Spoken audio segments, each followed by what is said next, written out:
तुम्हारे अंदर एक इनविजिबल दुश्मन है जो हर बार तुम्हें रोक देता है। 10 लोगों के सामने खड़े हो जाओ, दिमाग ब्लैंक, हार्ट बीट तेज, हाथ कांपने लगते हैं। तुम्हें बोलने से डर नहीं लगता, तुम्हें जज होने से डर लगता है। और आज हम इसी डर को डिकोड करेंगे। अगर सच में निडर बनना है तो इस वीडियो का एक भी पॉइंट मिस मत करना, खासकर पॉइंट 5 और 6। पॉइंट 1, डर क्या होता है? निडर होने का मतलब यह नहीं होता कि तुम्हें कभी डर नहीं लगेगा। दुनिया में कोई भी ऐसा इंसान नहीं जिसे डर महसूस ना होता हो। डर कमजोरी नहीं है, डर एक सर्वाइवल मैकेनिज्म है। जब भी कोई अनजान स्थिति सामने आती है, दिमाग तुरंत सतर्क हो जाता है। वह तुम्हें सुरक्षित रखने के लिए डर पैदा करता है, चाहे खतरा सच में हो या सिर्फ तुम्हारी कल्पना में। दिमाग फर्क नहीं करता। उदाहरण सरल है, क्लास में अचानक शिक्षक तुम्हें खड़ा कर दें, उत्तर तुम्हें आता भी हो, फिर भी आवाज हल्की सी कांपती है, हाथ थोड़े पसीने से भर जाते हैं, क्योंकि तुम्हें गलत जवाब का उतना डर नहीं होता जितना लोगों के सामने अपनी छवि खराब होने का होता है। डर अक्सर असफलता का नहीं होता, डर निर्णय जजमेंट का होता है। और जब तक तुम यह नहीं समझते कि डर का स्रोत क्या है, तब तक तुम उसे नियंत्रित नहीं कर सकते। डर को खत्म नहीं किया जा सकता, लेकिन समझा जा सकता है। और जब तुम डर को समझ लेते हो, तब तुम उसके ऊपर काम करना शुरू कर देते हो। पॉइंट 2, निडरता का असली मतलब। डर खत्म नहीं होता, और जो लोग निडर दिखते हैं उन्हें भी डर लगता है। फर्क बस इतना होता है, वे डर को अपने फैसले लेने नहीं देते। डर के बावजूद कदम उठाना ही निडर होना है। डर आएगा, दिमाग सबसे बुरा परिणाम सोचने लगेगा, शरीर प्रतिक्रिया देगा, लेकिन उसी पल 2 तरह के लोग होते हैं। पहले वे जो डर को आखिरी संकेत मान लेते हैं, दिमाग ने खतरा कहा और वे रुक जाते हैं। दूसरे वे जो डर को सिर्फ जानकारी समझते हैं, वे कहते हैं हाँ डर लग रहा है, लेकिन मैं फिर भी कदम उठाऊंगा। और बदलाव यहीं से शुरू होता है। आत्मविश्वास पहले नहीं आता, कदम पहले उठाया जाता है। जब तुम डर के साथ आगे बढ़ते हो, तुम्हारा दिमाग धीरे धीरे यह सबूत इकट्ठा करता है कि तुम सक्षम हो। हर छोटा कदम दिमाग को दोबारा ढालता है। डर कम नहीं होता, तुम्हारी सहन करने की क्षमता बढ़ती है। और जब सहन करने की क्षमता बढ़ती है, तुम वही चीजें करने लगते हो जो पहले असंभव लगती थी। यही है निडर होने का असली मतलब। पॉइंट 3, अपने डर को स्वीकार करो। सबसे बड़ी गलती क्या होती है? लोग दिखावा करते हैं कि उन्हें डर नहीं लगता। वे कहते हैं मैं बिल्कुल नहीं डरता, लेकिन सच्चाई यह होती है कि वही डर उन्हें चुपचाप नियंत्रित कर रहा होता है। जिस चीज को तुम अनदेखा करते हो, वह खत्म नहीं होती, वह और मजबूत हो जाती है। इसलिए पहला कदम बहुत सरल है, डर को स्वीकार करो। खुद से ईमानदारी से कहो, हाँ मुझे असफल होने से डर लगता है, हाँ मुझे लोगों के सामने बोलने से डर लगता है, हाँ मुझे अस्वीकृति का डर है। जब तुम अपने डर को नाम देते हो, तो तुम उससे भागना बंद कर देते हो, और वहीं से नियंत्रण शुरू होता है। एक छोटी सी आदत अपनाओ, जब भी तुम्हें डर महसूस हो, उसे अनदेखा मत करो, उसे लिखो। एक साधारण वाक्य में, मुझे इस चीज से डर लगा और फिर भी मैंने यह कदम उठाया। यह छोटी सी आदत तुम्हारे दिमाग को प्रशिक्षित करती है, क्योंकि इससे जागरूकता पैदा होती है।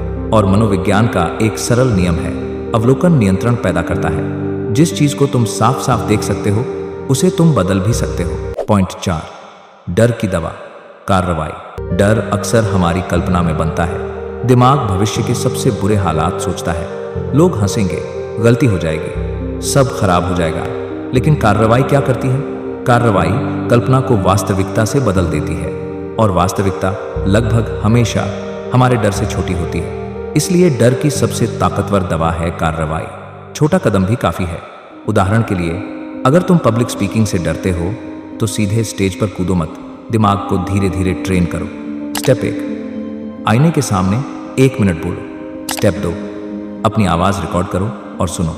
स्टेप 3, 1-2 लोगों के सामने बोलो। स्टेप 4, फिर छोटी ग्रुप में कोशिश करो। हर स्तर पर दिमाग को नया सिग्नल मिलता है, यह खतरा नहीं है। और जब दिमाग को बार बार सबूत मिलता है कि तुम सुरक्षित हो, तो डर की तीव्रता अपने आप कम होने लगती है। इसलिए याद रखो, कॉन्फिडेंस सोचने से नहीं आता, कॉन्फिडेंस कार्रवाई से बनता है। जितना तुम आगे बढ़ते हो, उतना डर पर नियंत्रण बढ़ता है। पॉइंट 5, अपने दिमाग को फिर से प्रोग्राम करो। डर सिर्फ शरीर में नहीं होता, डर हमारी सोच में होता है।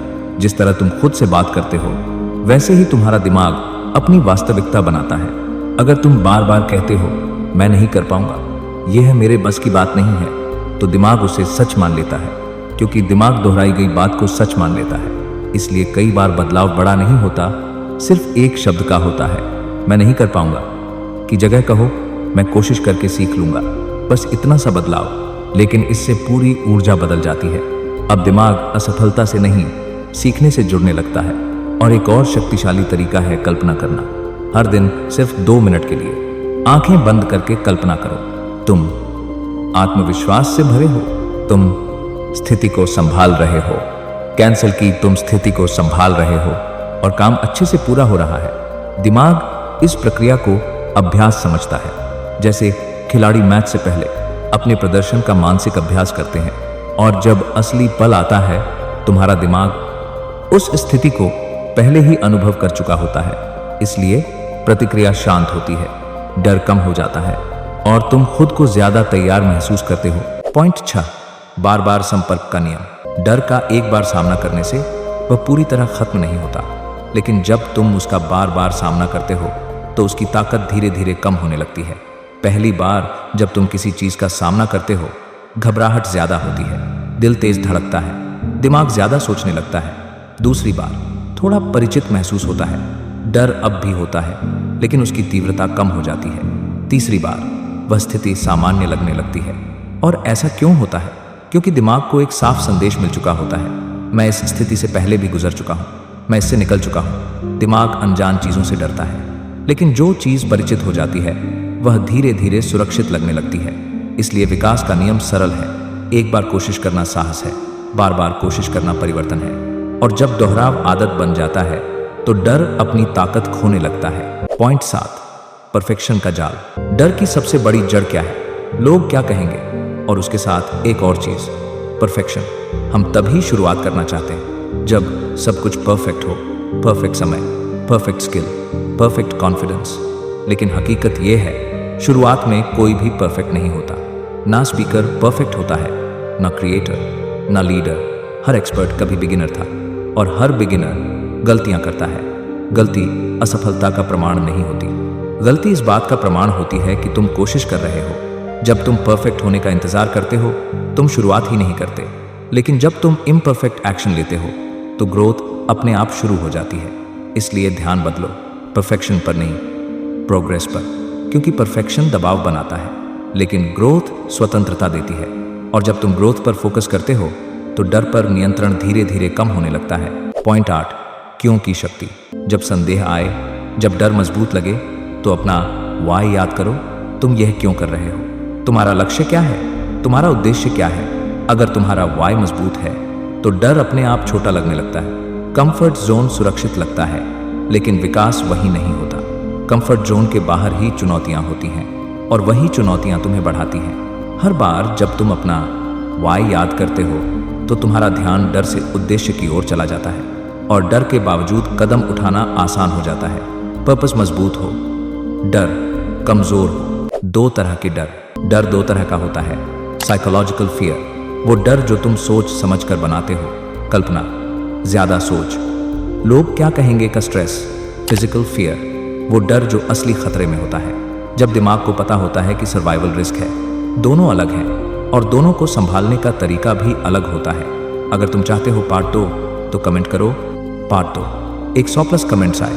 अगली वीडियो सिर्फ इसी टॉपिक पर होगी। तुम डर के बिना नहीं जीतोगे, डर हमेशा रहेगा। डर प्राकृतिक है, लेकिन जीत इसमें है कि तुम डर के बावजूद आगे बढ़ो। अब निर्णय तुम्हारा है, रुकना है या आगे बढ़ना है। चॉइस तुम्हारी और एक्शन तुम्हारा।